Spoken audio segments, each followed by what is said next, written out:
Lights Out is a 2016 supernatural horror film directed by David S. Sandberg. It stars Teresa Palmer and Gabriel Bateman. Not only is it a directorial debut from Sandberg, it was also produced by horror veteran James Wan. Anyway, let's start.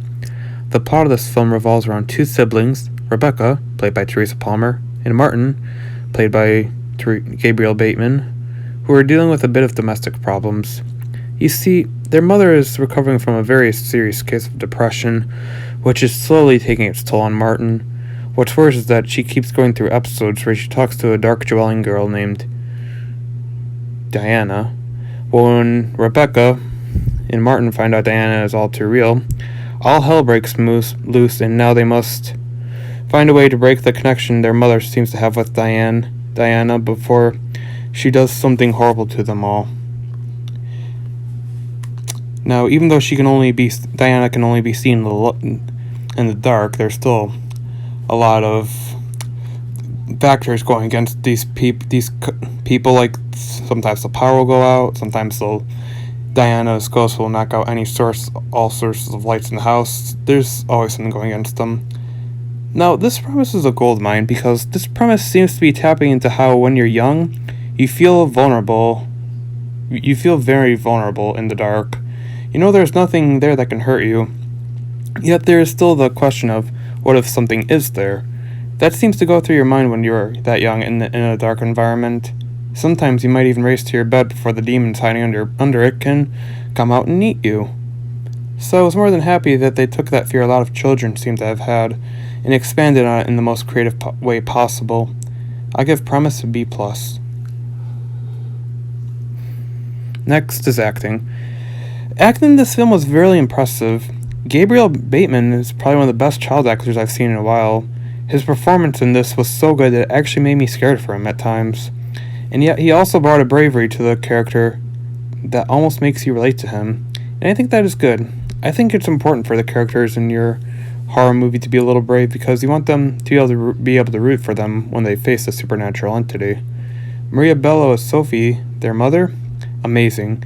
She had probably the most demanding role in the film, in the way she presented herself as a mother going through death as well as the possibility of having her son taken away was really amazing. Her performance actually made me feel bad for her a little bit because of all the just shit being thrown at her. And Teresa Palmer's character actually starts crying at one point due to how overwhelming all the horror is. I give acting an A-. Finally, directing. I think Sandberg has really proven himself to be a promising new contributor to the horror genre.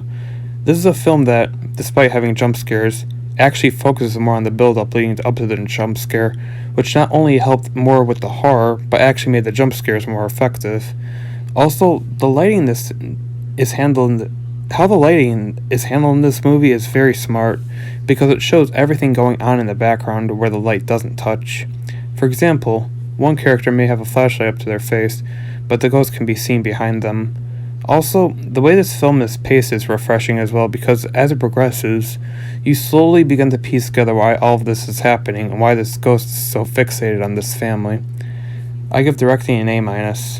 Overall, Lights Out is a nice touch to the horror genre.